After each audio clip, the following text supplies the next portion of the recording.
닥쳐라! 어떤 이들은 말합니다. 나라를 지키기 위해선 때론 죽음보다 더한 굴욕도 견뎌야 한다고. 신분을 밝혀라! 조선의 사신 이조판서 최명길이다. 그런가 하면 청병이 곧 들이닥친다는데 왜 어가를 따라가지 않으셨소? 청나라 군사들이 들어오면은 길을 안내해주고 이 곡식이라도 좀 얻어볼까 합니다. 또 어떤 이들은 말하죠. 나라를 지키기 위해선 때론 피해 희생도 감수해야 한다고.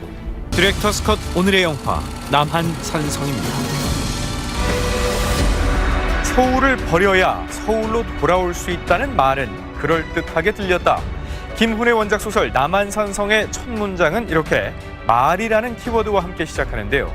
도가니와 수상한 그녀를 거쳐 의외로 정통 사극에 도전한 황동혁 감독, 그의 야심 또한 끝없이 이어지는 말의 향연 속에서도 눈을 떼지 못할 스펙터클을 창조하는 것이었습니다. 받아들이기 힘든 요구였습니다. 세자를 보내라고 지금 하층을 하지 않느냐? 그런 난국한 말을 입에 담는 자들의 옥을 배시옵소서. 전쟁을 끝내려면 왕세자를 볼모로 넘기라는 청나라의 요구. 이에 격분하는 예조 판서 김상헌, 그 반대편엔 평화를 위해 세자를 보내야 한다는 이조 판서 최명길이 있었죠.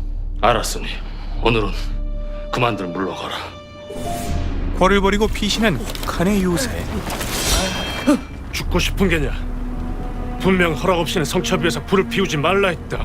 적에게 발각될까 온몸조차 녹일 수 없는 병사들의 고초란 이루 말할 수 없었는데, 성첩위의 군사들에게 가만히를 올려주시면 안 되겠습니까? 가만히라 하였느냐? 위로는 덮어 눈비를 막고 아래로는 깔아 바닥에 한기를 막을 수 있을 것이옵니다. 이 똘똘한 사내는 일단 대감님 마음속에 저장. 세자 저하를 보내라는 말씀만은 따르기가 어렵습니다. 그 시각 최명길은 청나라 장수와 비밀 회동, 현대, 화친의 길이 열릴 수 있다. 요구를 묵살한 조선 왕실의 최후 통첩을 전하니 우뚝한질라. 청의 황제가 친히 조선을 치러 온다는 첩보에 어저는 패닉 상태에 빠집니다. 칸이 오고 있다면 근황병 부르는 일을 서두르셔야 하옵니다. 칸이 오기 전에 적들을 물리치지 못한다면 그 후엔 더욱 어려워질 것이옵니다. 과연 주상의 선택은? 예판의 말이 옳다. 성첩에 올라 군사들을 호괴하고 군왕병을 부르는 격서를 보낼 것이다. 화친만이 살 길이라는 최명길을 상대로 김상헌 1승, 기세를 몰아 남한산성 방어 책임자인 수호사 20액은 산악지형에 익숙치 않은 청군을 유인.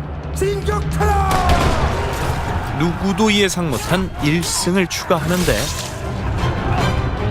승전을 기뻐하기도 전에 이미 적진에는 청의 황제가 당도한 동향이 감지되고 있었죠. 이 판이 적진에서 들은 것이 사실이었단 말이냐? 신을 다시 한번 적진에 보내주시옵소서. 하지만 이 판은 이미 지난번 오랑캐들에게 영상에 함께 가라. 이 판을 믿을 수 없다는 말을 하려던 것이 아니냐? 그러니 영상이 함께 가서 적진을 살피고 오라. 어라? 이게 아닌데? 아무튼 다시 만난 적들은 또 한 번 업그레이드를 완료한 상태였습니다. 홍익포라는 대포여, 게다가 세찬과 손은 가져가라고 하시오. 왕의 선물도 반품하는 이 근거 있는 자신감. 칸께서 오셨다 들었습니다. 잠시 뵙게 해주시면 먼발 제서라도 인사를 올리고 싶습니다. 간다 헌킬라 뭐 수원이 왕 투치라 보에보 헌킬라. 적들이 그 홍익포라는 것을 쏘고 일시에 성벽을 기어오른다면 이 성이 견뎌낼 수 있겠는가? 적들이 성을 치기 전에 먼저 본때를 보이시면 어떻겠습니까? 패닉 상태가 격화될수록 힘을 얻는 강경파들의 목소리, 하여 다시 선제 공격을 단행하는 조선군의 모습에서 다가올 때까지 기다려라! 첫 번째 디렉터스 컷이 시작됩니다. 청나라의 기마부대가 막강했다지만 당시 조선군도 조총으로 무장, 압도적인 화력을 자랑하고 있었는데요. 이 장면에서 겁에 질린 어느 병사의 어이없는 실수가 연쇄 반응을 일으키고, 서둘러 다시 장전하라! 정작 적들이 사정거리에 들어왔을 때는 총 한 번 못 쏴보고 몰살당하고 마니, 병자호란 당시 조정과 군대에게는 어쩌면 청나라 대군보다 추위와 공포 그리고 내부의 분열이 가장 무서운 적이었을 것이라는 영화의 주제가 이 전투 장면에 함축돼 있습니다. 남아있는 군사들을 모두 내려보내라. 이 싸움은 반드시 이겨야 한다. 군사들을 모두 죽일 수는 없습니다. 퇴각하던 병사들마저 화포를 앞세운 확인 사살에 전멸하고 이제 남한산성은 압도적 열세로 몰리고 마는데 이것이 가능한 일인가? 군왕병들과 정확히 때를 맞추고 성문을 열고 나가 안과 밖에서 동시에 적을 공격한다면 불가능한 일은 아니옵니다. 격소를 성 밖으로 보낼 수 있겠는가? 철통 같은 적의 포위망을 뚫고 근왕병을 이끄는 도원수에게 구원을 요청해야 하는 임퍼서블 미션. 조정의 막중 대사를 어찌 천한 대장장에게 맡기시렵니까?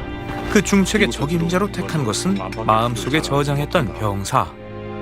내가 지금 믿을 수 있는 사람은 너뿐이다. 나일수에라는 이름의 대장장이었죠. 그가 구원병을 몰고 올 때까지 어떻게든 성을 지켜야 하는 상황. 허나 최명길의 생각은 좀 달랐으니 전하, 배후에 명나라가 있으니 칸은 삼전도에 오래 머물지 못할 것이옵니다. 칸이 머무는 동안 성을 나갈 길을 열어야 하옵니다. 칸이 오래 머물지 못하니 안에서 먼저 문을 열어서는 아니 되옵니다. 칸이 오래 머물지 못하니 안에서 열지 않으면 서둘러 문을 부수게 할 것이옵니다. 자, 여기서 두 번째 디렉터스 컷이 시작됩니다. 지금 칸에게 문서를 보내시면 칸은 스스로를 황제라 칭하고 전하를 칸의 신하라 부를 것이옵니다. 최명길과 김상헌의 대립이 극에 달한 이 장면에서 감독은 두 사람의 모습을 좌우 대칭의 구도로 촬영했는데요. 살기 위해선 가지 못할 길이 없고 명기는 전하를 앞세우고 적의 아가리 속으로 들어가려는 자유옵니다. 마치 거울에 비친 것 같은 두 사람의 모습은 비록 정반대 위치에서 마주 서 있지만 나라를 지키겠다는 충성심만큼은 꼭 닮은 인물들이라는 것을 표현합니다. 같은 시각 날쇠는 천군의 매서운 추격에 쫓기고 있었으니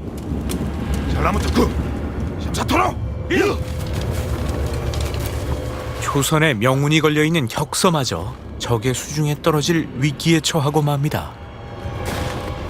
우리는 이미 이 굴욕적인 역사의 결말을 알고 있습니다. 그럼에도 이 비극을 다시 상기해야 하는 이유는 아무런 잘못이 없습니다. 이 역사가 오늘날 현실의 거울이기 때문은 아닐까요? 견뎌주소서. 침략자들보다 무서운 내부의 공포와 다른 듯 닮아있는 충신들의 대칭 구도, 이것이 남한산성의 디렉터스 컷이었습니다.